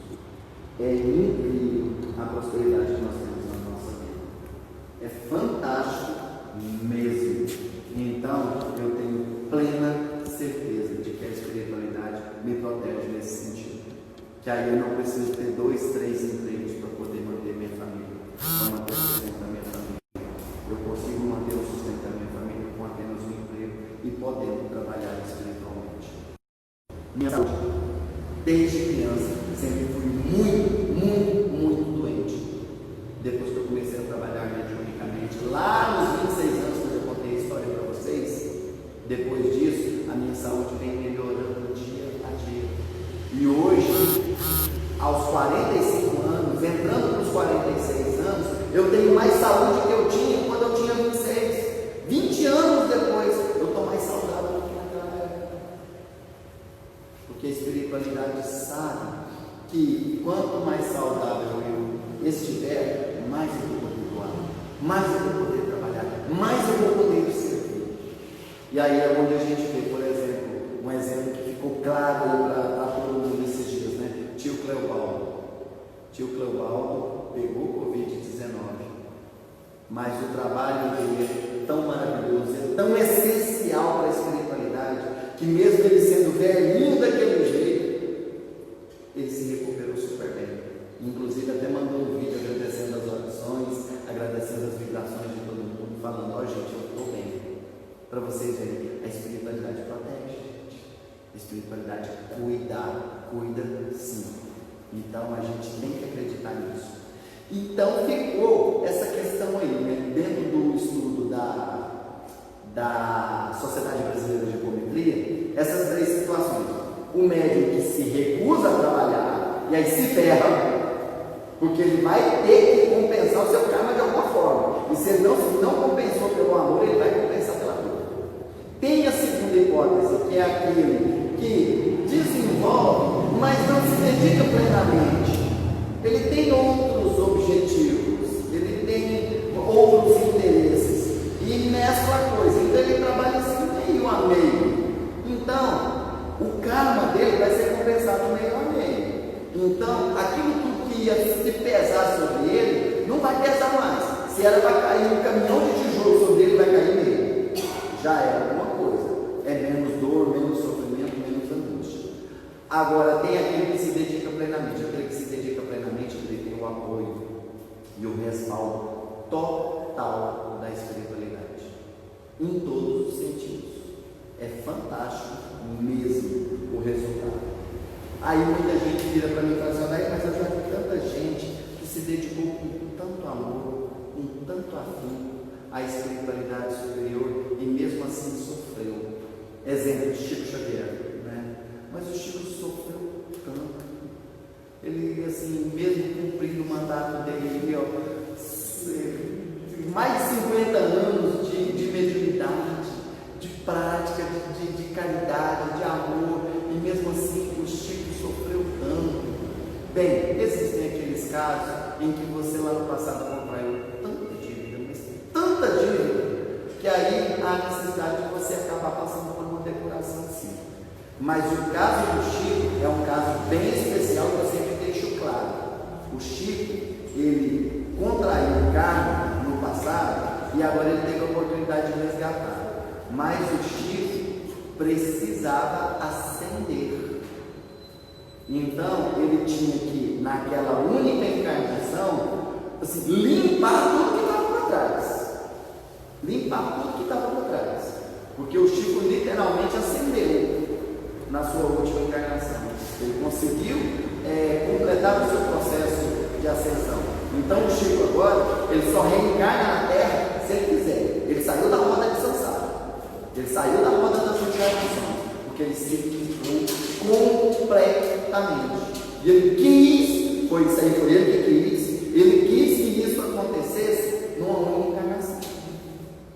Ele quis que isso acontecesse numa única encarnação, uma única. Então, ao cair a folha do lado dele, sim, Mas isso nunca foi obstáculo para ele trabalhar. Isso nunca foi obstáculo para ele ser. Então, ele é sempre. Né? Alguns creem que ele é da ordem dos Kumaras de Vênus, e eu acredito nisso também, que ele é da grande fraternidade branca, e ele é um dos Kumaras de Vênus. Né? Então, eu acredito nessa hipótese, que aí ele ascendeu agora nessa encarnação, justamente para que ele voltasse à condição de Kumara. Né? Então, e aí ficou só essas três, né? Essas três hipóteses. Mas aí eu fui e falei assim, não, gente, está errado. Tem uma quarta.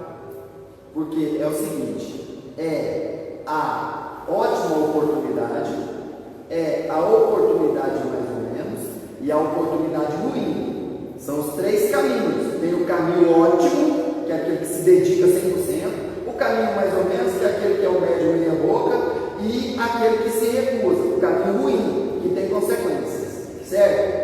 Eu elaborei um quarto caminho. Aí eu vou falar assim, mas o que é isso? Eu vou fazer, é o caminho nível hard. É o caminho que é tenso, é horroroso. É quando a pessoa utiliza a sua mediunidade para fazer estudos. É quando a pessoa utiliza a sua mediunidade para a prática de magia negra, para fazer mal às pessoas, para ganhar dinheiro. Outro dia mesmo, não sei se você viu um texto que lançaram lá naquele grupo que a gente frequenta, de uma mãe de santo que está sendo investigada pelo Ministério Público por pedir a bagatela de 700 mil reais por um trabalho de magia. Você viu, não viu? 700 mil reais por um trabalho de magia. E já teve um outro grupo em Minas que estão sendo processados também por terem pedido 300 mil reais para uma pessoa, alegando que ia curar essa pessoa de câncer. E aí eles pediram 300 mil reais. Gente, esse caminho é horroroso. Esse caminho é o que eu falei, é o nível hard. É o horroroso. Está bem pior do que o ruim. Porque a consequência vai ser gravíssima. A grande maioria dessas pessoas, gente, paga pelos seus erros ainda em vida. E mesmo depois que desencarnam, aí vem a consequência. E hoje não está tendo escolha não, gente. Quem faz mau uso da sua mediunidade é exílio. Não tem conversa. É exílio. Eles serão exilados. Quem faz o mau uso da mediunidade é exilado. Sim. Está falando do animismo e da mediunidade descontrolada. Mas existem médios assim que, vamos dizer, desenvolvidos, né? Desenvolveu a mediunidade, tem os guias lá coroados, e por um dado momento na vida, ficou descontrolado por alguma coisa que aconteceu.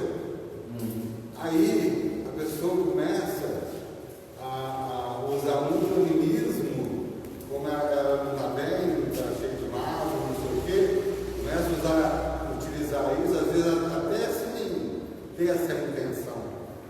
De repente, quando ela assusta, a entidade que estava lá atendendo já não está mais, já é outra entidade. Mas a pessoa se sente blindada, porque ela coroada, ela fez tudo que precisava fazer, sabe, essas coisas assim, mas esquece que o que conecta é a frequência. É a frequência. Se você está numa sintonia baixa, gente, espírito de luz não vai se conectar com você, não. Você vai receber espírito trevoso. E aí o espírito trevoso vem, assume o lugar que a gente já explicou lá nos Magos Negros, quando ele muda a ideoplastia dele, e ele se manifesta para você como um doutor Bezerra de Menezes. Ele se manifesta para você como uma vovó Maria Conga. E aí o que acontece? Ele vai se manifestar e vai trabalhar com você de forma negativa. Sim. Isso acontece demais da conta. Quando a vaidade sobe a cabeça do médium, quando o orgulho sobe a cabeça do médium, quando a ganância, a ambição sobe a cabeça do médium. E aí o médium começa a fazer trabalhos errados e jurando que está com a entidade entidade, que é a mesma entidade que antes estava. Mas não é aquele médium que antes recebia a vovó Maria Conga, e a vovó Maria Conga jamais faria um trabalho de amarração. Aí de repente esse médium começa a fazer trabalhos em casa, igual eu já frequentei no centro que acontecia isso. A médium recebia a vovó Maria Conga. Aí lá no centro, quando alguém chegava pedindo trabalho de amarração, ela virava e falava: olha só, filho, aqui a gente não faz não, mas o cavalo faz particular na casa dela. Se você quiser, procura o cavalo faz particular lá na casa dela.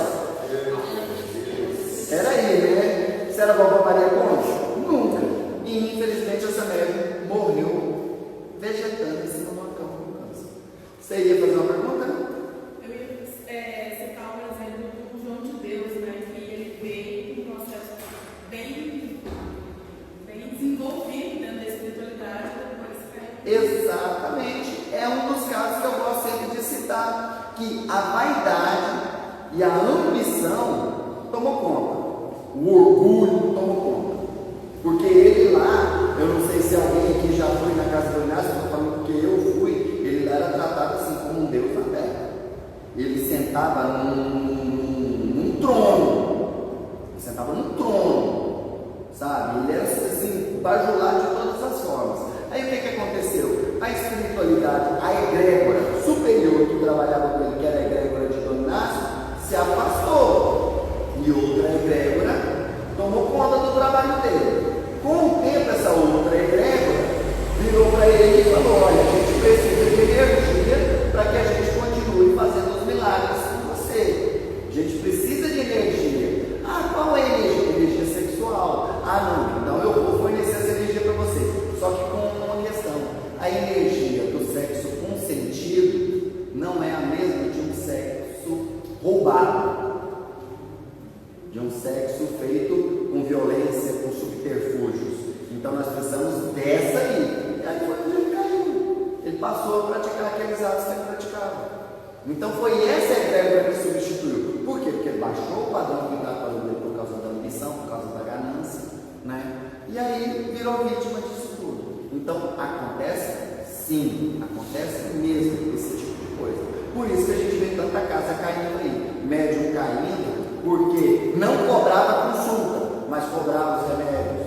O médium que fazia trabalho de amarração, o médium que abusava sexualmente das consulentes, o médium que abusava das pessoas que frequentavam o grupo. Igual eu já participei do tratamento de uma moça, que ela falou pra gente que o dirigente do grupo que ela frequentava, quando elas iam fazer o ori, que elas iam fazer o orixá delas, fazer o assentamento e tudo mais, que elas tinham que dormir com ele, manter relação sexual com ele. Fazia parte do ritual de assentamento do orixá a pessoa dormir com o dirigente. Quando essa pessoa bateu o pé e falou: não faça, foi então você não vai ser iniciado. Então você não vai ser iniciado. E ainda fez foi ficar amaldiçoando ela, jogando praga. Você vai sofrer, você vai comer na tábua, você vai isso, você vai aquilo, não sei o que, não sei o que, não sei o que. E infelizmente isso aí tem entidade de luz com médium desse? Não tem. Com certeza não tem. Cássia, quantas horas, meu irmão? 10 minutos. Faltam 10 minutos. Ótimo. Oi? Sim. Mas assim, no caso do João de Deus, lá na Bíblia, ultimamente eles não usavam, eles não eram espíritas, eles eram espiritualistas. Eles nunca foram espíritas. Eles não usavam espiritismo. Sério. Realmente, eles nunca foram espíritas. Eles nunca se denominaram espíritas. Inclusive, o João de Deus sempre se denominou. Já vi entrevista dele e ele falou: eu sou católico. Eu sou católico, sou devoto de Nossa Senhora, não sei o que, eu acho que Santa Luzia, sei lá, alguma coisa assim. Chegou em mim e falava assim: agora seu espírito, mas ele nunca foi espírita. Ele nunca foi espírita. Eu falava isso sem saber. Engraçado que eu falava sem saber, ele é católico, ele falava assim. Exatamente. O seu João nunca foi espírita. Ele nunca foi, certo? E a gente vê isso aí, gente, essas quedas, não só tem que ser espírita, não, gente. A gente viu outro dia um pastor aí sendo acusado de assédio aqui em Goiânia, assediando as moças da igreja dele, e a gente vê outros sendo nos outros dias, ele feijão que cura o Covid. O outro vende massa invisível, aquele da massa invisível comigo, por exemplo, aquela na verdade ele é um comediante, viu? Ele é um comediante, é o pastor Adélio, ele, inclusive eu sigo ele no YouTube, assim, o canal dele é de críticas às religiões. Então ele tem um canal de críticas às religiões, todas, aí ele xinga todas. Aí ele é um canal humorístico, ele faz com humor, tá? Deixar bem claro isso que é aquele, senão depois o povo vai estar jogando praga nele. Não, ele é um humorista. Mas teve pastor vendendo água que curava Covid. E isso aí agora está sendo tudo investigado pelo Ministério Público, para vocês fazerem uma base. Então, gente, isso não é mal só do centro de Umbanda, do centro kardecista, do centro de candomblé. Eu falo muito isso para as pessoas com relação à questão minha e da Cássia. Gente, eu sou policial militar. A Cássia é professora de escola particular. A gente ganha pouco, mas o dinheiro literalmente se multiplica nas nossas mãos. É incrível a prosperidade que nós temos na nossa vida. É fantástico mesmo. Então, eu tenho plena certeza de que a espiritualidade me protege nesse sentido. Que aí eu não preciso ter 2, 3 empregos para poder manter minha família, para manter o sustento da minha família. Eu consigo manter o sustento da minha família com apenas um emprego e podendo trabalhar espiritualmente. Minha saúde, desde criança, sempre fui muito doente. Depois que eu comecei a trabalhar mediunicamente, lá nos 26 anos, quando eu contei a história para vocês, depois disso, a minha saúde vem melhorando dia a dia. E hoje, aos 45 anos, entrando para os 46 anos, eu tenho mais saúde que eu tinha quando eu tinha 26. 20 anos depois, eu estou mais saudável do que naquela época. Porque a espiritualidade sabe que quanto mais saudável eu estiver, mais eu vou poder doar, mais eu vou poder trabalhar, mais eu vou poder servir. E aí é onde a gente vê, por exemplo, um exemplo que ficou claro para todo mundo esses dias, né? Tio Cleobaldo.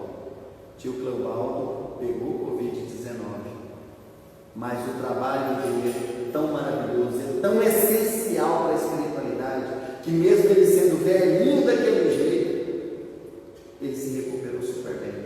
Inclusive até mandou um vídeo agradecendo as orações, agradecendo as vibrações de todo mundo, falando: ó, gente, eu estou bem. Para vocês verem, a espiritualidade protege, gente. A espiritualidade cuida sim. Então a gente tem que acreditar nisso. Então ficou essa questão aí, né? Dentro do estudo da Sociedade Brasileira de Apometria, essas 3 situações. O médium que se recusa a trabalhar e aí se ferra, porque ele vai ter que compensar o seu karma de alguma forma. E se ele não compensou pelo amor, ele vai compensar pela dor. Tem a segunda hipótese, que é aquele que desenvolve, mas não se dedica plenamente. Ele tem outros objetivos, ele tem outros interesses e mescla a coisa. Então ele trabalha assim meio a meio. Então o karma dele vai ser compensado meio a meio. Então aquilo tudo que ia se pesar sobre ele não vai pesar mais. Se era para cair um caminhão de tijolo sobre ele, vai cair nele. Já era alguma coisa. É menos dor, menos sofrimento, menos angústia. Agora tem aquele que se dedica plenamente. Aquele que se dedica plenamente, ele tem o apoio e o respaldo total da espiritualidade, em todos os sentidos. É fantástico mesmo o resultado. Aí muita gente vira para mim e fala assim: mas eu já vi tanta gente que se dedicou com tanto amor, com tanto afinco à espiritualidade superior e mesmo assim sofreu. Exemplo, Chico Xavier, né? Mas o Chico sofreu tanto. Ele, assim, mesmo cumprindo o mandato dele, mais de 50 anos de mediunidade, de prática, de caridade, de amor, e mesmo assim o Chico sofreu tanto. Bem, existem aqueles casos em que você lá no passado contraiu tanta dívida, mas tanta dívida, que aí há necessidade de você acabar passando por uma depuração sim. Mas o caso do Chico é um caso bem especial que eu sempre deixo claro. O Chico, ele contraiu o carro no passado e agora ele teve a oportunidade de resgatar. Mas o Chico precisava ascender. Então ele tinha que, naquela única encarnação, assim, limpar tudo que estava para trás. Limpar tudo que estava para trás. Porque o Chico literalmente ascendeu na sua última encarnação. Ele conseguiu completar o seu processo de ascensão. Então o Chico agora, ele só reencarna na Terra se ele quiser. Ele saiu da roda de samsara. Ele saiu da roda das encarnações. Porque ele se limpou completamente. E ele quis, foi isso aí, foi ele que quis. Ele quis que isso acontecesse numa única encarnação. Ele quis que isso acontecesse numa única encarnação. Uma única. Então, caiu a folha do lado dele, sim. Mas isso nunca foi obstáculo para ele trabalhar. Isso nunca foi obstáculo para ele ser. Então, ele ascendeu. Né? Alguns creem que ele é da ordem dos Kumaras de Vênus, e eu acredito nisso também, que ele é da grande fraternidade branca, e ele é um dos Kumaras de Vênus. Né? Então, eu acredito nessa hipótese, que aí ele ascendeu agora nessa encarnação, justamente para que ele voltasse à condição de Kumara. Né? Então, e aí ficou só essas três, né? Essas três hipóteses. Mas aí eu falei assim, não, gente, está errado. Tem uma quarta. Porque é o seguinte, é a ótima oportunidade, é a oportunidade mais ou menos, e a oportunidade ruim. São os três caminhos. Tem o caminho ótimo, que é aquele que se dedica 100%, o caminho mais ou menos, que é aquele que é o médio meia boca, e aquele que se recusa, o caminho ruim, que tem consequências, certo? Eu elaborei um quarto caminho. Aí eu vou falar assim, mas o que é isso? Eu vou fazer, é o caminho nível hard, é o caminho que é tenso, é horroroso. É quando a pessoa utiliza a sua mediunidade para fazer escusos. É quando a pessoa utiliza a sua mediunidade para a prática de magia negra, para fazer mal às pessoas, para ganhar dinheiro. Outro dia mesmo, não sei se você viu um texto que lançaram lá naquele grupo que a gente frequenta, de uma mãe de santo que está sendo investigada pelo Ministério Público por pedir a bagatela de R$700 mil por um trabalho de magia. Você viu? 700 mil reais por um trabalho de magia. E já teve um outro grupo em Minas que estão sendo processados também por terem pedido R$300 mil para uma pessoa, alegando que ia curar essa pessoa de câncer. E aí eles pediram R$300 mil. Gente, esse caminho é horroroso. Esse caminho é o que eu falei, é o nível hard. É o horroroso. Está bem pior do que o ruim. Porque a consequência vai ser gravíssima. A grande maioria dessas pessoas, gente, paga pelos seus erros ainda em vida. E mesmo depois que desencarna, aí vem a consequência. E hoje não está tendo escolha não, gente. Quem faz o mau uso da sua mediunidade é exílio. Não tem conversa. É exílio. Eles serão exilados. Quem faz o mau uso da mediunidade é exilado. Sim. Está falando do animismo da mediunidade descontrolada, mas existem médicos assim que, vamos dizer, desenvolvidos, né? Desenvolveu a mediunidade, tem os guias lá coroados, e por um dado momento na vida ficou descontrolado por alguma coisa que aconteceu. Aí a pessoa começa a usar muito o animismo, como ela não está bem, está cheia de mágoa, não sei o quê, começa a utilizar isso, às vezes até sem ter essa intenção. De repente, quando ela assusta, a entidade que estava lá atendendo já não está mais, já é outra entidade. Mas a pessoa se sente blindada, porque ela, no sentido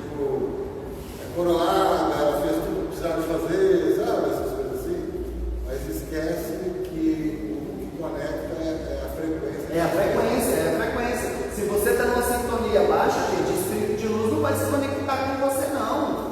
Você vai receber espírito trevoso. E aí o espírito trevoso vem, assume o lugar que a gente já explicou lá nos Magos Negros, quando ele muda a ideoplastia dele, e ele se manifesta para você como um doutor Bezerra de Menezes. Ele se manifesta para você como uma vovó Maria Conga. E aí o que acontece? Ele vai se manifestar e vai trabalhar com você de forma negativa. Sim, sim, sim. Isso acontece demais da conta. Quando a vaidade sobe a cabeça do médium, quando o orgulho sobe a cabeça do médium, quando a ganância, a ambição sobe a cabeça do médium, e aí o médium começa a fazer trabalhos errados e jurando que está com a entidade, que é a mesma entidade que antes estava, mas não é. Aquele médium que antes recebia a vovó Maria Conga, e a vovó Maria Conga jamais faria um trabalho de amarração. Aí de repente esse médium começa a fazer trabalhos em casa, igual eu já frequentei um centro que acontecia isso. A médium recebia a vovó Maria Conga. Aí lá no centro, quando alguém chegava pedindo trabalho de amarração, ela virava e falava: olha só, filho, aqui a gente não faz não, mas o cavalo faz particular na casa dela. Se você quiser, procura o cavalo faz particular lá na casa dela. Era ele, né? Você era a vovó Maria Conga? Nunca. E infelizmente essa médium morreu vegetando em cima de uma cama com câncer. Você ia fazer uma pergunta? Eu ia citar um exemplo do João de Deus, né? Que ele veio com um processo bem desenvolvido dentro da espiritualidade, depois caiu. Exatamente. É um dos casos que eu gosto sempre de citar, que a vaidade e a ambição tomou conta. O orgulho tomou conta. Porque ele lá, eu não sei se alguém aqui já foi na casa do Inácio, estou falando porque eu fui, ele lá era tratado assim como um Deus na terra. Ele sentava num trono. Ele sentava num trono, sabe? Ele era assim, bajulado de todas as formas. Aí o que aconteceu? A espiritualidade, a egrégora superior que trabalhava com ele, que era a egrégora de Dom Inácio, se afastou. E outra egrégora tomou conta do trabalho dele. Com o tempo, essa outra egrégora virou para ele e falou: olha, a gente precisa de energia para que a gente continue fazendo os milagres com você. A gente precisa de energia. Qual é a energia? Energia sexual. Não, então eu vou fornecer essa energia para você. Só que com uma questão: a energia do sexo consentido não é a mesma de um sexo roubado, de um sexo feito com violência, com subterfúgios. Então nós precisamos dessa aí. E aí foi quando ele caiu. Ele passou a praticar aqueles atos que ele praticava. Então foi essa egrégora que substituiu. Por quê? Porque ele baixou o padrão que estava dele por causa da ambição, por causa da ganância, né? E aí virou vítima disso tudo. Então acontece? Sim, acontece mesmo esse tipo de coisa. Por isso que a gente vê tanta casa caindo aí, médium caindo, porque não cobrava consulta, mas cobrava os remédios. Ou médium que fazia trabalho de amarração, ou médium que abusava sexualmente das consulentes, ou médium que abusava das pessoas que frequentavam o grupo. Igual eu já participei do tratamento de uma moça, que ela falou pra gente que o dirigente do grupo que ela frequentava, quando elas iam fazer o ori, elas iam fazer o orixá delas, fazer o assentamento e tudo mais, que elas tinham que dormir com ele, manter a relação sexual com ele. Fazia parte do ritual de assentamento do orixá a pessoa dormir com o dirigente. Quando essa pessoa bateu o pé e falou: não faça, foi então você não vai ser iniciado. Então você não vai ser iniciado. E ainda bem que vai ficar amaldiçoando ela, jogando praga. Você vai sofrer, você vai comer na tábua, você vai isso, você vai aquilo, não sei o que, não sei o que, não sei o que. E infelizmente isso aí tem entidade de luz com médium desse? Não tem. Com certeza não tem. Cássia, quantas horas, meu irmão? 10 minutos. Faltam 10 minutos. Ótimo. Oi? Sim.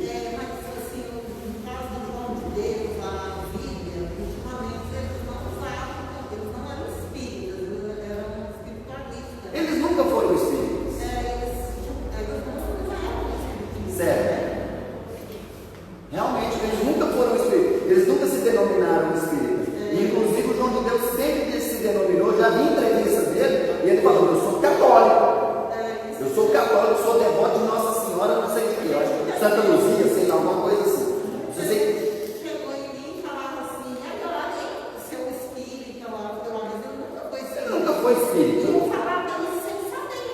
Engraçado que eu falava sempre, ele é católico, ele falava assim. Exatamente. O seu João nunca foi espírita. Ele nunca foi, certo? E a gente vê isso aí, gente, essas quedas, não só tem que ser espírita, não, gente. A gente viu outro dia um pastor aí sendo acusado de assédio aqui em Goiânia, assediando as moças da igreja dele. E a gente vê outros sendo acusados de estelionato. Tinha um vendendo feijão milagroso outro dia, vendendo feijão que cura Covid. Aquele da máscara invisível, por exemplo, aquele lá na verdade ele é um comediante, viu? Ele é um comediante, é o pastor Adélio. Ele, inclusive eu sigo ele no YouTube. O canal dele é de críticas às religiões. Então ele tem um canal de críticas às religiões, todas, aí ele xinga todas. Aí ele é um canal humorístico, ele faz com humor, tá? Deixar bem claro isso que é aquele, senão depois o povo vai estar jogando praga nele. Não, ele é um humorista. Mas teve pastor vendendo água que curava Covid. E isso aí